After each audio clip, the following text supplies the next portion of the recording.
சிவராத்திரி அப்படின்னாலே ராத்திரி முழுக்க கண் முழிக்கக்கூடிய ஒரு விரத நாள் எல்லாருக்கும் தெரியும்.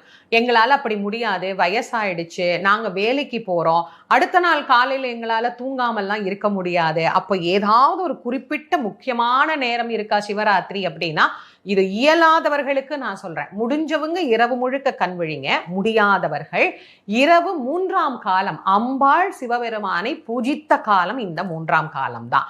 இந்த 3ஆம் காலத்துல 11:45 இருந்து ஒரு 12:15, 12:30 வரைக்கும் ஒரே ஒரு வில்வமாவது அந்த நேரத்துல சிவபெருமானுக்கு வைத்து யார் ஒருவர் வழிபாடு செய்கின்றார்களோ அவர்களுக்கு இறைவன் எல்லா விதமான நலன்களையும் தருவார்.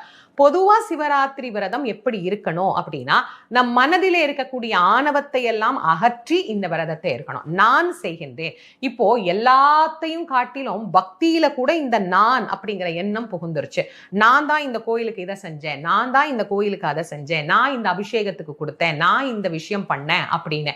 இந்த நான் என்பதை எப்போ நாம நம் மனதிலிருந்து நீக்கி இறைவனை அணுகுகிறோமோ அப்போது இறைவன் நம் அருகே வந்து நமக்கு எல்லாரும் இந்த சிவராத்திரி வழிபாட்டை செய்கின்ற போது நான் என்கின்ற எண்ணமே இல்லாது எல்லாம் இறைவன் கொடுத்தார் அப்படிங்கிற முழு நிறைவோடு சிவ வழிபாட்டை செய்கின்ற போது அது எல்லா விதமான நன்மைகளையும் நமக்கு பெறக்கூடியதாக அமையும்.